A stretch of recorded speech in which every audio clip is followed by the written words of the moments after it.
Good morning, my dear students. I hope that you have enjoyed your holidays very well. So from today on we will start our syllabus, and today we are going to continue with our chapter number 3, that is classification of elements and periodicity in properties. So the first definition in this regard was given by Glenn T. Seaborg. What he said that the periodic table is arguably the most important concept in chemistry, both in principle and in practice. कि जो periodic table है वो बहुत important concept है chemistry का, principle में भी और practice में भी. It is the everyday support for students. It suggests new avenues of research to professionals.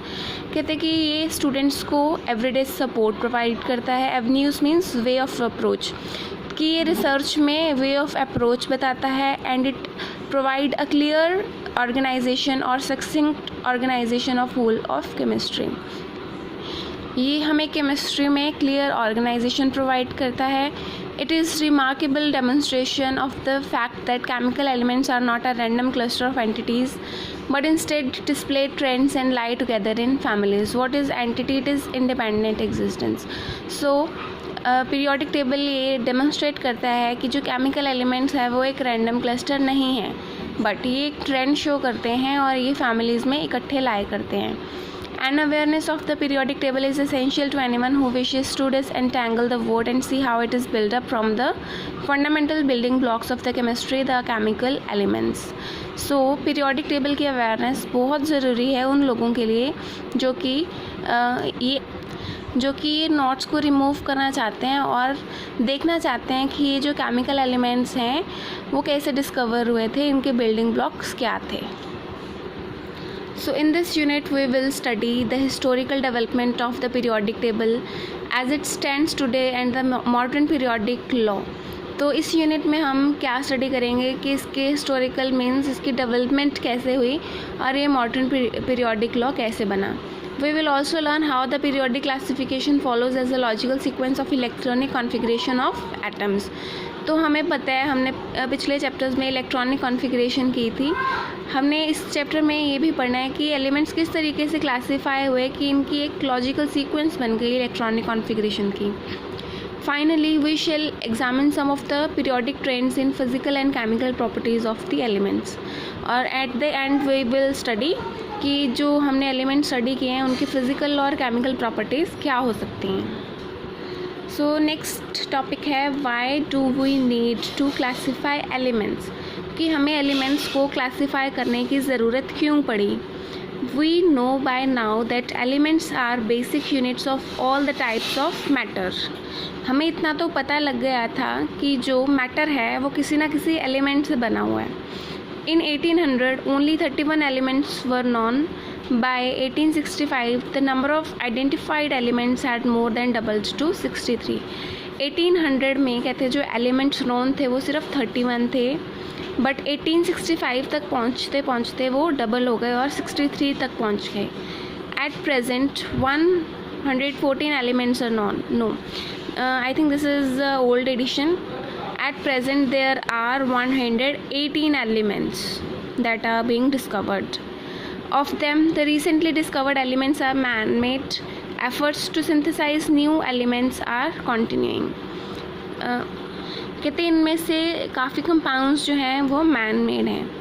With such a large number of elements, it is very difficult to study individually the chemistry of all the elements and their innumerable compounds individually.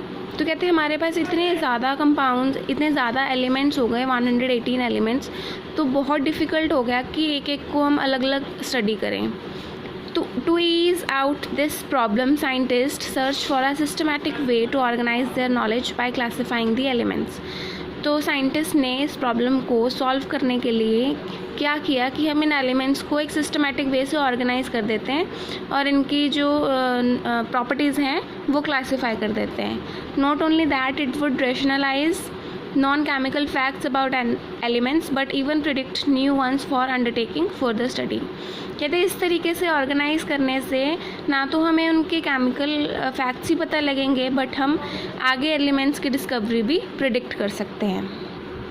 Next topic is genesis of periodic classification. Classification of elements into groups and development of periodic law and periodic table are the consequences of systemizing the knowledge gained by the number of scientists through their observations and कहते हैं हमने elements की classification क्यों की, ये किसका consequence है, क्योंकि जो नंबर ऑफ साइंटिस्ट थे उन्होंने नॉलेज गेन की और उन्होंने अपनी ऑब्जर्वेशन और एक्सपेरिमेंट से एलिमेंट्स को क्लासिफाई कर दिया into groups. The German chemist Johann de Bernier in early 1800s was the first to consider the idea of trends among properties of elements. कहते 1800 में एक जर्मन केमिस्ट जॉन ड Bernier first थे जिन्होंने ये ट्रेंड्स का आइडिया सबसे पहले सामने लेके आए को. By 1829 he noted a similarity among the physical and chemical property of several group of 3 elements called traits. 1829 में उन्होंने बताया, कहते कि कुछ एलिमेंट्स जो हैं वो सेम फिज़िकल और केमिकल प्रॉपर्टी शो करते हैं. एक ग्रुप होता है इन एलिमेंट्स का, 3 एलिमेंट्स का, जिनको ट्रायड्स भी बोल देते हैं. In each case he notice that the middle element of each of the trade has atomic weight about halfway between the atomic weights of other 2. This is shown in 3.1 table that is in the Bernier traits. उन्होंने क्या किया, उन्होंने 3 element का group ले लिया, suppose lithium, sodium and potassium.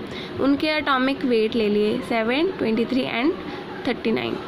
अब हम first और लास्ट वाले का अरिथमेटिक मीन निकालेंगे तो वो किसके इक्वल आ जाएगा, that will be equal to 23 and that is the element sodium. So इस तरीके से उन्होंने ऑर्गेनाइज़ किया कि फ़र्स्ट और लास्ट वाले के एटॉमिक वेट की एवरेज किसके इक्वल आती है, सेंटर वाले के. सो उन्होंने इस तरीके की काफ़ी ट्रेड्स की example the. Also the properties of the middle of the element were in between those of the other 2 members. अब कहते हैं कि जो मिडल वाले एलिमेंट की प्रॉपर्टीज़ हैं वो इन दोनों की काफ़ी क्लोज थी, इन दोनों के इन बिटवीन थी वो properties. Since the Bernier relationship referred to as law of triads seemed to work only for few elements, it was dismissed as coincidence. कहते कि इन्होंने जो ये रिलेशनशिप दिया था उसका नेम क्या पड़ गया, that is called law of triads. अब कहते कि ये काफ़ी कुछ एलिमेंट्स के लिए ये वर्क किया, सिंस ये सारी एलिमेंट्स पे ये चीज़ अप्लाई नहीं हुई तो इसको डिसमिस कर दिया गया. The next reported attempt to classify elements was made by French geologist A.E.B. विकेनकोटियस इन 1862. अब नेक्स्ट अटेम्प्ट भी दिया गया एक फ्रेंच साइंटिस्ट के थ्रू.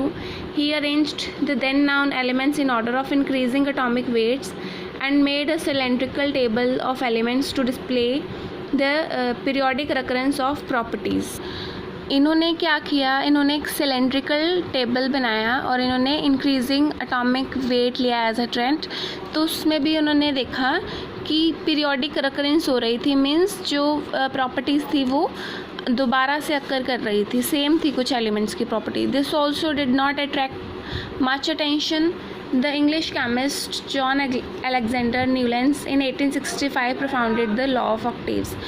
कहते कि ये जो उन्होंने लॉ दिया था विकेनकोटियस ने वो भी उसको भी ज़्यादा टेंशन नहीं मिली. तो उसके बाद 1865 में जॉन अलेक्जेंडर न्यूलैंड्स ने अपना लॉ दिया, that is called the law of octaves. He arranged the elements in increasing order of their atomic weight and noted that every 8th element has properties similar to the first element. तो उन्होंने क्या किया, उन्होंने elements को arrange कर दिया in order of their increasing atomic weight और उन्होंने देखा कि हर 8th एलिमेंट किसकी प्रॉपर्टी से सिमिलर है, हर फर्स्ट एलिमेंट की. Means every 8th element has the property similar to first element. This relationship was just like 8th note that resembles the first in octaves of music. आपने octaves of music के बारे में तो सुना ही होगा कि इसका हर एक नोट 8th नोट के बराबर होता है. So that was why this law was named law of octaves. Newlands law of octaves seem to be true only for elements up to calcium. कहते कि ये जो लॉ था ये सिर्फ कैल्शियम तक वैलिड था. Although this idea was not widely accepted at that time. He for his work was later awarded Davy medal in 1887 by the Royal Society London. कहते ये आइडिया उनका उस टाइम पे तो एक्सेप्ट नहीं किया, बट उनको उनके वर्क के लिए काफ़ी टाइम बाद 1887 में रिवॉर्ड किया गया लंदन में with Davy medal by the Royal society.